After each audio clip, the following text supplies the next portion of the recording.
After she left, Daniel kept doing all the right things. He packed the lunches, he read the bedtime stories, he showed up. He just forgot to take care of the person doing all of it. He might have gone on forgetting for a very long time, if Martha hadn't noticed, a little worn at the edges, like the life it's describing. It was a Tuesday. Lily had missed the bus. Daniel had spilled coffee on his only clean shirt. The electricity bill was 3 weeks overdue and sitting on the counter where he could see it every morning and choose, every morning, not to open it. Okay, shoes. Where are your shoes? On my feet, Daddy. They've been on my feet for 10 minutes. Right. Good. Let's go. He hadn't eaten breakfast. He hadn't eaten breakfast in 4 days. He had stopped noticing. Martha lived in the house at the end of the cul-de-sac. She was 71 years old, had outlived 2 husbands and 1 very difficult cat, and she did not miss much. She had watched Daniel for 3 months, the lights on too late, the bins not put out, the same jacket every day, regardless of the weather. The way he walked to his car, not like a man going somewhere, but like a man just continuing. Someone needs to feed that boy.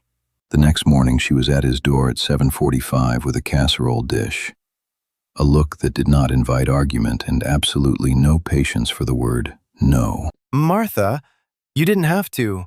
I know I didn't have to. I wanted to. There's a difference. It's chicken. There's enough for 3 nights. You look like you haven't had a proper meal since the last time someone made one for you. I'm fine. She's seen this before. Daniel, I am 71 years old. I have been fine myself. I know what it looks like. He didn't say anything after that. He just took the casserole dish, and for the first time in weeks, he sat down at his own kitchen table and ate a meal that someone else had made for him. He didn't realize he was crying until Lily came downstairs and put her hand on his arm without saying a word. This is the thing about leaving, is that it doesn't always announce itself. Sometimes it looks like 2 people growing quieter and quieter until one of them stops coming home. Daniel had replayed it so many times that the memory had worn smooth, like a stone carried in a pocket. He no longer knew what was true and what he had filled in himself. I keep thinking, if I had done something differently, if I had been less tired, less distracted, more, I don't know, just more. The house was silent. Lily was asleep. The casserole dish was in the drying rack, clean, returned. I am so tired of being the only person in this house who is trying. The voice who's seen this and survived it. He sat with that for a long time. And then he got up, washed his face, set the coffee for the morning. Because Lily needed breakfast, and breakfast was something he could do. Martha started coming by on Thursdays. She never called ahead.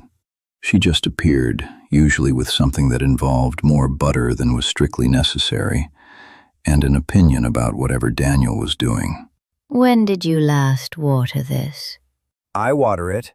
You water it like you water yourself, barely enough to survive. Lily adored her.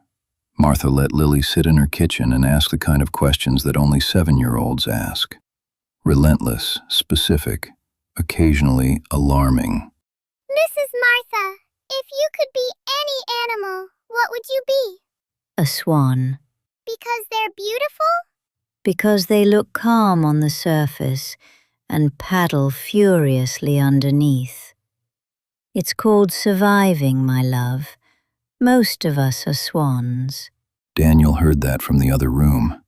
He didn't say anything, but he wrote it down. Speaking directly to the hardest part of falling apart is not the falling.